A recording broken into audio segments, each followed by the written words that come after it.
వరకు చూడక్కర్లే అది. సార్ ఇందులో అంటే మొదట 16 రాష్ట్రాలు అంటున్నారు కదా, ఇప్పుడే మొత్తం మున్సిపల్ ఈ లోకల్ అన్ని కలిపేస్తారా ఈ 16కి, లేదంటే నెక్స్ట్ విడతలో దాన్ని చూసే అవకాశం? ఫైనల్గా 2034కే అవుతుంది నేను అనుకోవడం అయితే. అంటే ఇప్పుడు ఓన్లీ అసెంబ్లీ వరకే జరిగే అవకాశం, అసెంబ్లీల వరకే ఉంటుంది.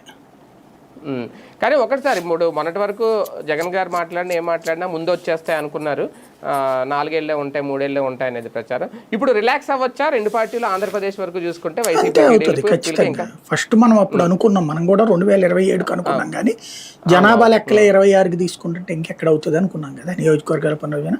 ఆ తర్వాత మొన్న మధ్య నిర్మలా సీతారామన్ ఎవరో చెప్పారు, అప్పుడు మనం మాట్లాడుకున్నాం కూడా, అప్పుడే మనం కూడా అనుకుంది 34 దాకా పట్టేటట్టుందనేసి. అదే ఇప్పుడు నిజమవుతుంది. కానీ 16 రాష్ట్రాలకైతే జరిగే అవకాశం అయితే ఉంది 29. అది చెప్పలేము ఇంకా. చట్టం వీళ్ళు మేబీ నియోజకవర్గాల పునర్విభజన జరిగేటట్టు తెస్తారా, ఈ లోపే తెస్తారో చూడాలి. దాన్ని బట్టి జేఏసీ అభిప్రాయం అయితే అదేనా నేను అనేది? అట్లా ఏం చెప్పలేదు కదా ఇంకా. ఇవన్నీ ప్రస్తుతం చర్చలు జరుగుతున్నాయి అంతే. ఇంకా అన్ని రకాల వర్గాలతో చర్చిస్తుంది కేంద్రం. జాయింట్ పార్లమెంటరీ కమిటీ వాళ్ళ అభిప్రాయం మా అధికార పక్షందే అవుతుంది అక్కడ.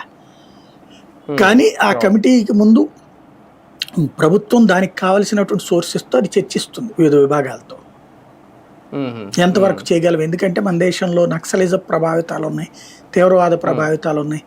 అప్పుడు ఏం